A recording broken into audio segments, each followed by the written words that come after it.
Alex just dropped the craziest kagune I think I've ever seen.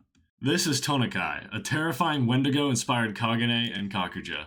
This horrifying monster's passives include no dashes, but 25% faster movement speed to compensate, and 20% damage reduction, along with an absurd 80% block.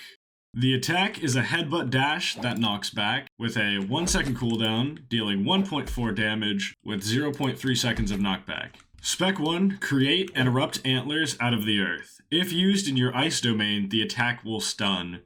That's right, this thing has got its own domain expansion, bro. It's absolutely wild. We'll get to it in a minute. This attack has a 2 second cooldown, dealing 1.5 damage, with a 0.5 second stun time if used within the domain. Spec 2, summon and drag antlers towards yourself, pulling targets in. This attack has a 4 second cooldown, dealing 1.6 damage, with 0.5 seconds of pull. Spec 3, stand and wind up with damage reduction and anti-grab. Then launch antlers out of your chest to push targets away. If used during ice domain, the attack will pull targets in by retracting the antlers. And finally, the special bonus. Summon a massive kakuja that will chill and freeze the area, dealing damage every half a second. This attack has a 9 second cooldown, dealing 0.3 damage, and attacking every 0.5 seconds. Doing a little bit of damage to Edo here. As you can see, she's aggroing on me.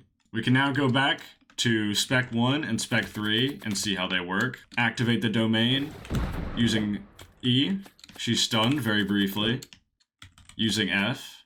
A little bit late there. Reactivate it. Wait for our F cooldown. Use it after our windup. Push her back and pull her in.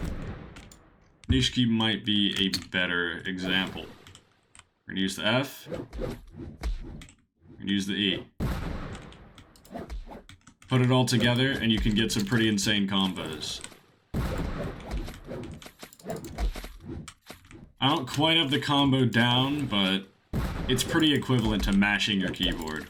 Move, click, move, click, move, click. Maybe give a bit of delay in between, maximize your combo potential. Something along those lines.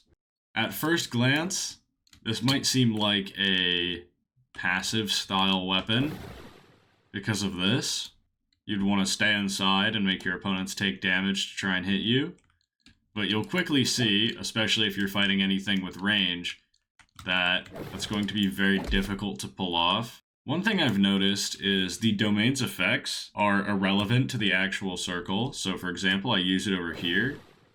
Me and Edo are both outside it, and I still have the pull ability. I'm not sure if that's a bug, although the only thing that actually does matter is the damage from being in the bubble itself. Other than that, the conditions are just while it's active, which seems to me a little bit like a bug. I'm not entirely sure. And that's it for today's video. Thank you all so much for watching. If you liked the video, make sure to like it. If you disliked it, dislike it. Subscribe if you're new. And I am thinking of doing some PvP videos, maybe a glass video, we'll see. And that's it for today. Peace.